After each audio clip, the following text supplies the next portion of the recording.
आज तो आसमान भी खुश हुआ होगा, क्योंकि उसके पास एक बहुत ही बहुप्रतीक्षित, प्रशिक्षित और बहुत ही उम्दा उदारीकरण के जानकार ex prime minister Shri Manmohan Singh ji वहां तक पहुंच गए। जो दोस्तों बहुत ही दुख की बात है, और यह देश के लिए ही नहीं पूरे विश्व के लिए एक महान दुख की घड़ी है कि हमारे पूर्व प्रधानमंत्री श्री मनमोहन सिंह जी 92 ईयर्स की उम्र में हमें अलविदा कह गए।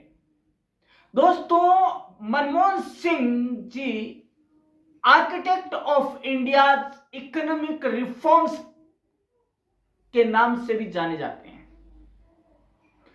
दोस्तों मनमोहन सिंह जी ने साहसपूर्वक हमारे देश को महत्वपूर्ण परिवर्तन के दौर में संभाला और विकास तथा समृद्धि के नए रास्ते खोले।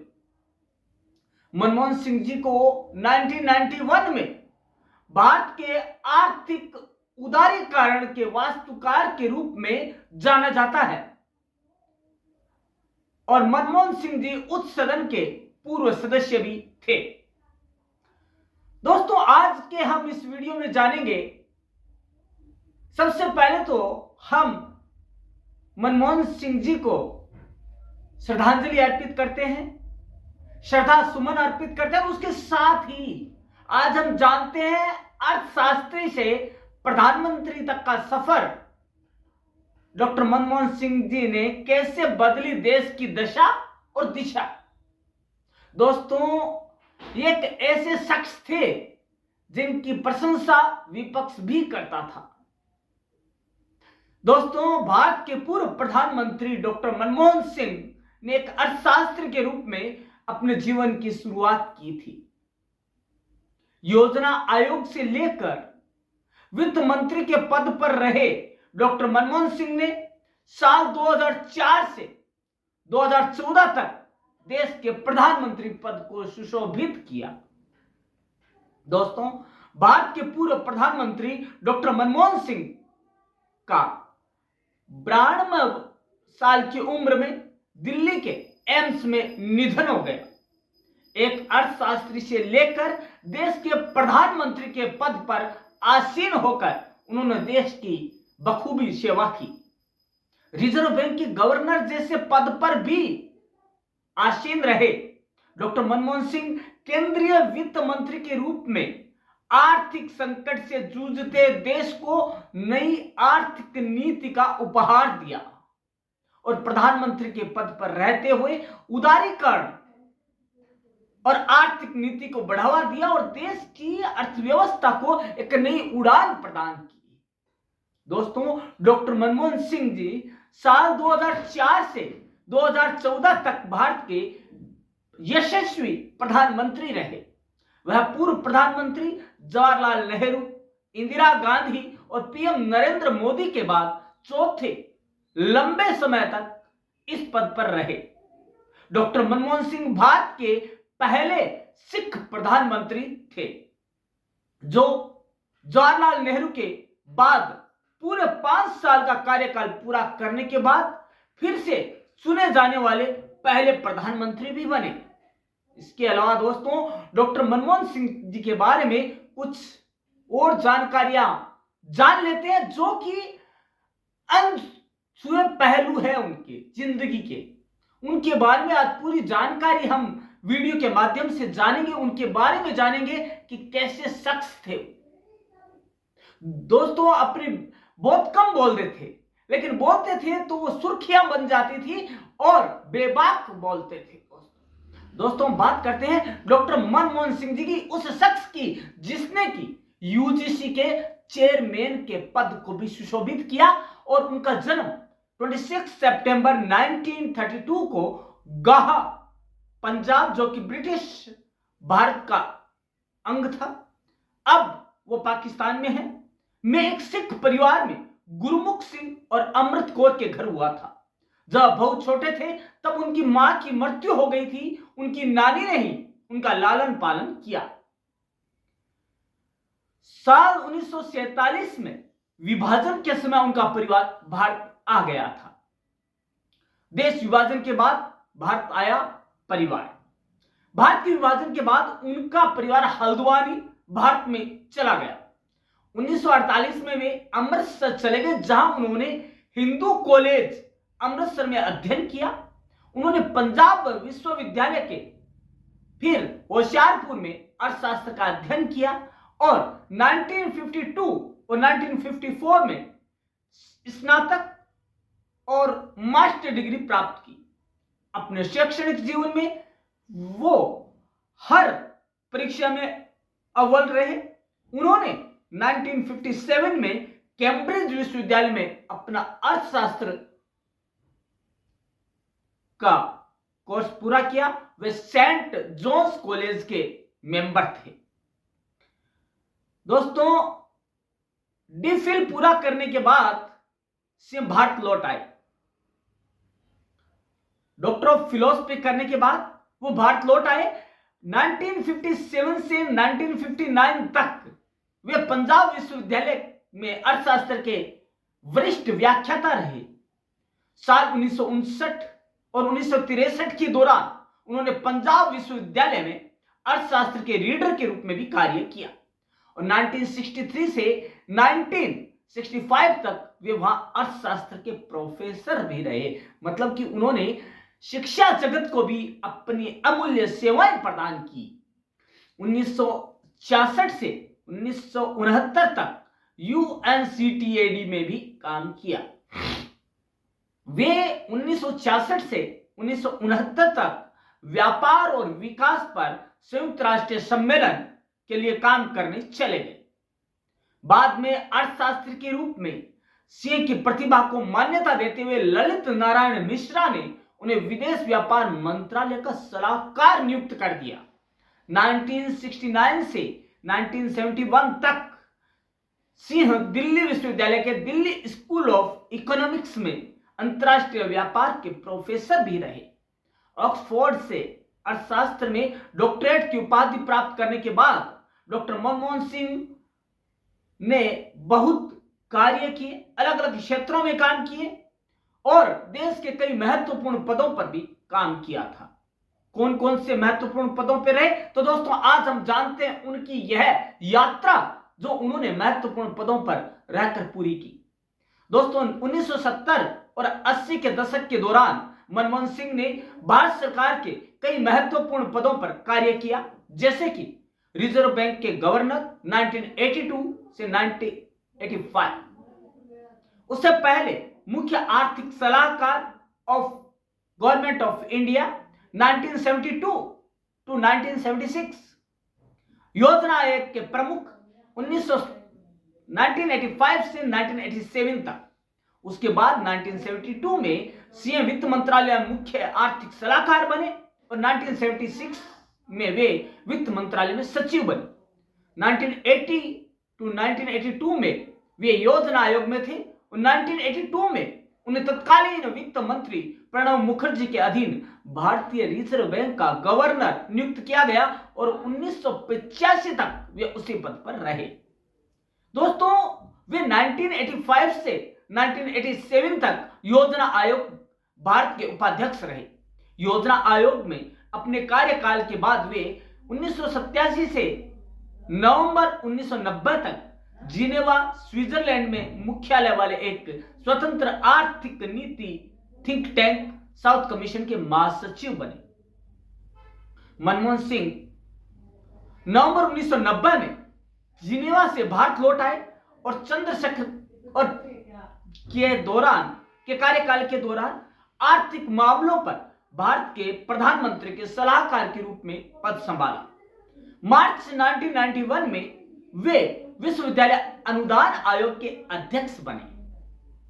दोस्तों, पीवी नरसिंह राव की सरकार में वो वित्त मंत्री बने।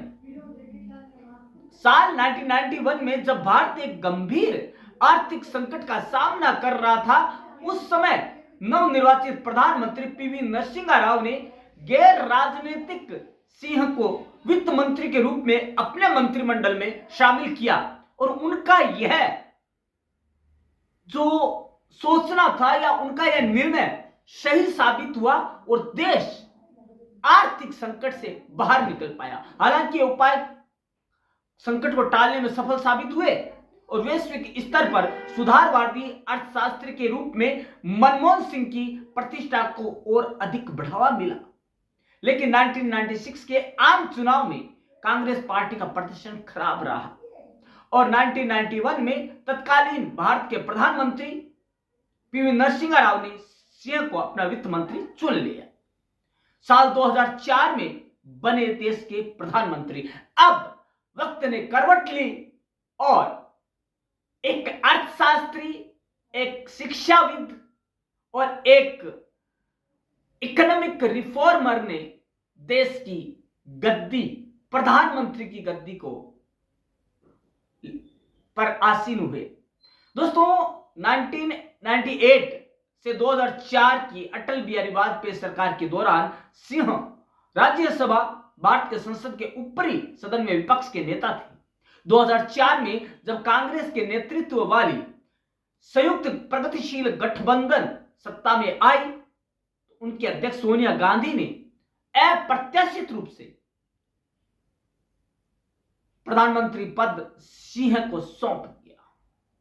उनके पहले मंत्रालय ने राष्ट्रीय ग्रामीण स्वास्थ्य मिशन, विशिष्ट पहचान प्राधिकरण, ग्रामीण रोजगार गारंटी कार्यक्रम और सूचना का अधिकार अधिनियम सहित कई प्रमुख कानून और परियोजनाओं को क्रियान्वयन किया। 2008 में संयुक्त राज्य अमेरिका के साथ एक ऐतिहासिक असैन्य परमाणु समझौते के विरोध के कारण वाम मोर्चा दलों द्वारा अपना समर्थन वापस लेने के बाद मनमोहन सिंह सरकार लगभग गिर चुकी थी। उनके कार्यकाल के दौरान भारत की अर्थव्यवस्था तेजी से बढ़ी और बढ़ती ही गई। दोस्तों इसके अलावा 2009 के आम चुनाव में यूपीए ने बड़े हुए जनादेश के साथ वापसी की। मनमोहन सिंह ने प्रधानमंत्री का पद बरकरार रखा। अगले कुछ वर्षों में सिंह की दूसरी सरकार को 2010 के राष्ट्रमंडल खेलों के आयोजन, 2G स्पेक्ट्रम आवंटन मामले और कोयला ब्लॉकों के आवंटन पर भ्रष्टाचार के कई आरोपों का सामना करना पड़ा। अपना कार्यकाल समाप्त होने के बाद उन्होंने 2014 में भारतीय आम चुनाव के दौरान प्रधानमंत्री की दौड़ से बाहर होने का विकल्प चुना। मनमोहन सिंह कभी भी लोकसभा के सदस्य नहीं रहे, लेकिन उन्होंने 1991 से 2019 तक असम राज्य और 2019 से 2024 तक राजस्थान का प्रतिनिधित्व करते हुए राज्यसभा के सदस्य के रूप में कार्य किया। दोस्तों मनमोहन सिंह ने 1958 में गुरशरण कौर से शादी की। उनकी 3 बेटियां भी हैं, उपेंद्र सिंह, दमन सिंह और अमृत सिंह। तो दोस्तों ये ऐसा था मनमोहन सिंह की सफर की कहानी और उपलब्धियों और असफलताओं के लिए भी वो हमेशा याद किए जाएंगे। लेकिन दोस्तों ये जाते जाते हम एक चीज बता दें आपको कि डॉक्टर मनमोहन सिंह का निधन देश के लिए एक अपूरणीय क्षति है। पूरा देश उनकी उपलब्धियों और सफलताओं के लिए उन्हें हमेशा याद रखेगा। दोस्तों आज देश में एक शोक की लहर है और हर कोई यह चाहता है कि उन्हें कोई संवेदना दे कि नहीं, उनके जो विचार हैं वो भी आज इस पर्यावरण में कहीं न कहीं फैल रहे हैं। दोस्तों विकसित भारत के निर्माण में उनका अहम योगदान रहा है।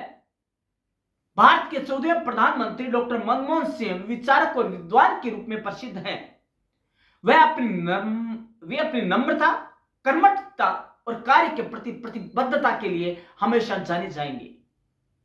दोस्तों जैसा कि हमने जाना, उन्होंने शिक्षा के क्षेत्र से लेकर राजनीतिक पदों को भी बखूबी निभाया और उन पर अपना एक अधिकार रूपी रवैया दिखाया कि वे हर क्षेत्र में, उन्होंने बताया कि वो हर क्षेत्र में अव्वल हैं। दोस्तों अब अब जो बात आती है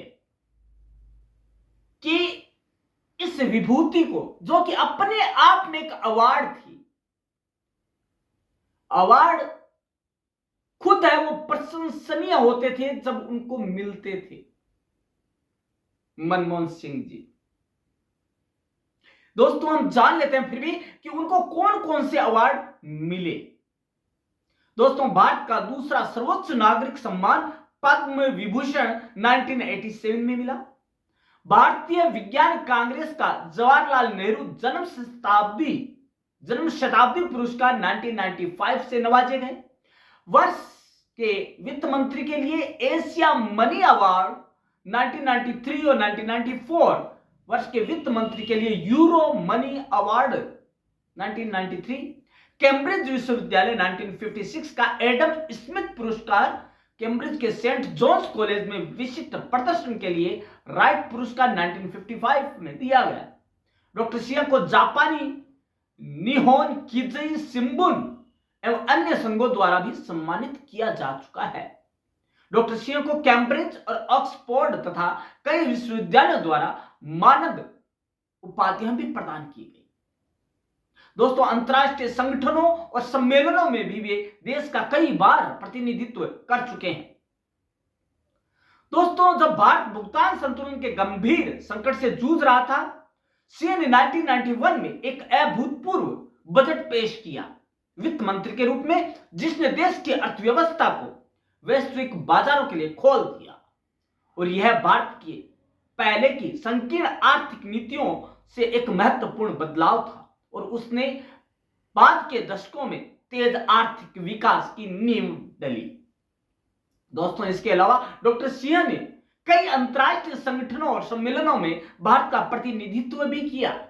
उन्होंने 1993 में साइप्रस में राष्ट्रमंडल प्रमुखों की बैठक में और वियना में मानवाधिकार पर हुए विश्व सम्मेलन में भारतीय प्रतिनिधि मंडल का नेतृत्व किया।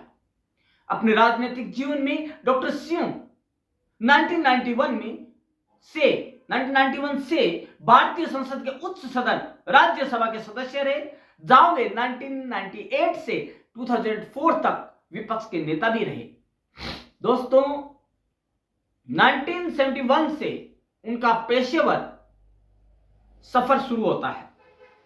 सिंह ने 1971 में वाणिज्यिक मंत्रालय में आर्थिक सलाहकार के रूप में भारत सरकार में अपना पेशेवर सफर शुरू किया था और जो दोस्तों 96 तक वित्त मंत्री के रूप में उनका कार्यकाल चला। उसके बाद भारत के वे 14वें प्रधानमंत्री बने और ऐसे प्रधानमंत्री बने जिन्होंने की एक आर्थिक प्रगति के मामले में एक अमिट छाप छोड़ी है देश की और खुद की। अभूतपूर्व वृद्धि और विकास का नेतृत्व उन्होंने देश का किया। डॉक्टर सिंह के नेतृत्व में भारत ने अपने इतिहास में सबसे अधिक प्रगति की और आर्थिक विकास की वृद्धि दर भी देखी, जो औसतन 7.7% रही और लगभग $2 ट्रिलियन की अर्थव्यवस्था बन गई थी। दोस्तों भारत को एक आर्थिक महाशक्ति बनाने में डॉक्टर मनमोहन सिंह जी का योगदान जितना कहा जाए उतना ही कम है। दोस्तों डॉक्टर मनमोहन सिंह को न केवल उनके विजन के लिए जाना जाता है जिसने भारत को एक आर्थिक महाशक्ति बनाया, बल्कि उनकी कड़ी मेहनत, उनके विनम्र मृदुभाषी व्यवहार के लिए भी जाना जाता है। वह एक ऐसे प्रधानमंत्री रहे जिन्हें न केवल उन छलांगों और सीमाओं के लिए याद किया जाएगा जिनसे उन्होंने भारत को आगे बढ़ाया, बल्कि एक विचारशील और ईमानदार व्यक्ति के रूप में भी उन्हें सर्वदा याद किया जाएगा। वो सभी की स्मृति में एक शिक्षाविद, एक उदारवादी नेता, उदारीकरण के प्रणेता और भारत में आर्थिक नीति के संचालक के रूप में भी जाने जाएंगे। दोस्तों आज हम उन्हें याद करते हैं उनकी सच्चाइयों के लिए, उनकी अच्छाइयों के लिए, उन्होंने जो भारत को दिया उसके लिए, उन्होंने जो सेवा की भारत की उसके लिए वे हमेशा हर भारतीय के दिल और दिमाग में बसे रहेंगे। दोस्तों हमने ये तो जान लिया, लेकिन क्या आप जानते हैं कि मनमोहन सिंह जी बहुत कम बोलते थे, मितभाषी थे, लेकिन जब ये बोलते थे तो उनके एक एक शब्द सुर्खियां बन जाते थे। तो दोस्तों उनमें से कुछ शब्द और पंक्तियां हम आपसे शेयर करना चाह रहे हैं, जो कि आपको हमेशा हमेशा के लिए उनकी मुरीद बना देगी। दोस्तों उनका कहना था कि हजारों जवाबों से अच्छी है मेरी खामोशी, हजारों जवाबों से अच्छी मेरी खामोशी है, न जाने कितने सवालों की आबरू रखी है। एक बार पुनः, हजारों जवाबों से अच्छी मेरी खामोशी है, न जाने कितने सवालों की आबरू रखी है। अगला, माना कि तेरी दीद के काबिल नहीं हूं मैं, माना कि तेरी दीद के काबिल नहीं हूं मैं, तू मेरा शौक तो देख, मेरा इंतजार तो देख। दोस्तों ऐसी कई पंक्तियां हैं जो आपको झकझोर कर रख देगी कि ऐसे भी प्रधानमंत्री थे। दोस्तों अगला उनका जो जुमला था वो था, तू इधर उधर की ना बात कर, तू इधर उधर की ना बात कर, यह बता कि काफिला क्यों लूटा, हमें रह जनों से गिला नहीं, तेरी रहबरी का सवाल है।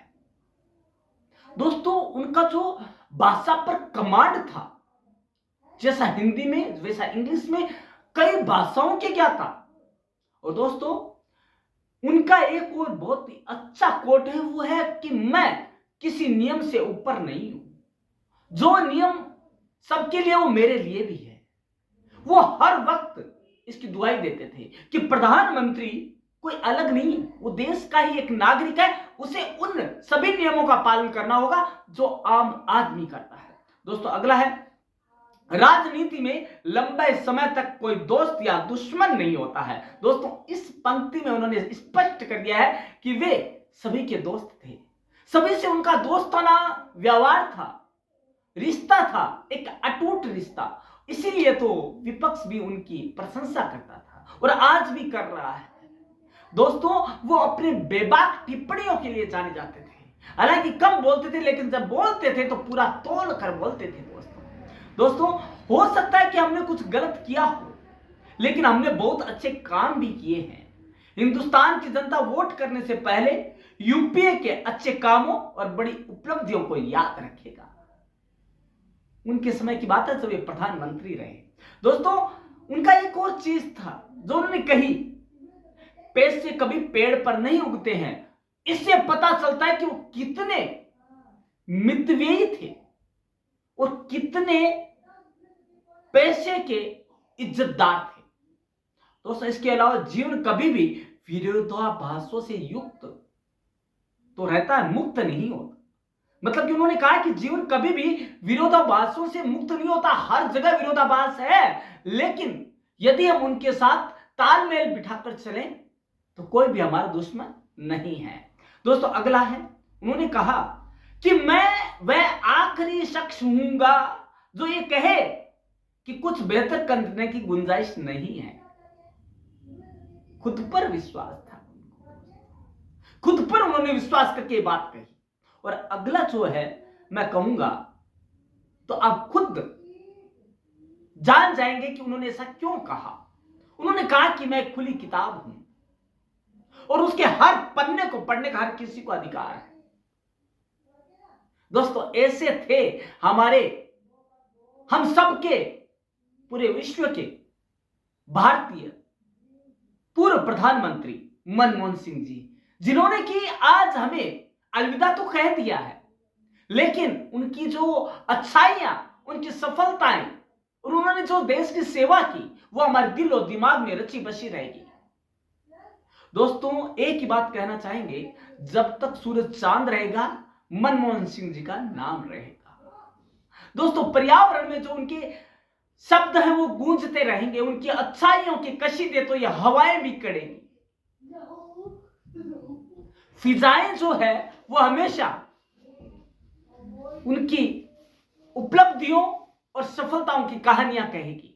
और जो ये फिजा है, जो ये पर्यावरण है, जो ये वातावरण है, हर वक्त उनकी अच्छाइयों, उपलब्धियों और उन्होंने जो मापदंड बनाए हैं उन सब की बातें करेगी, कम्युनिकेशन करेगी।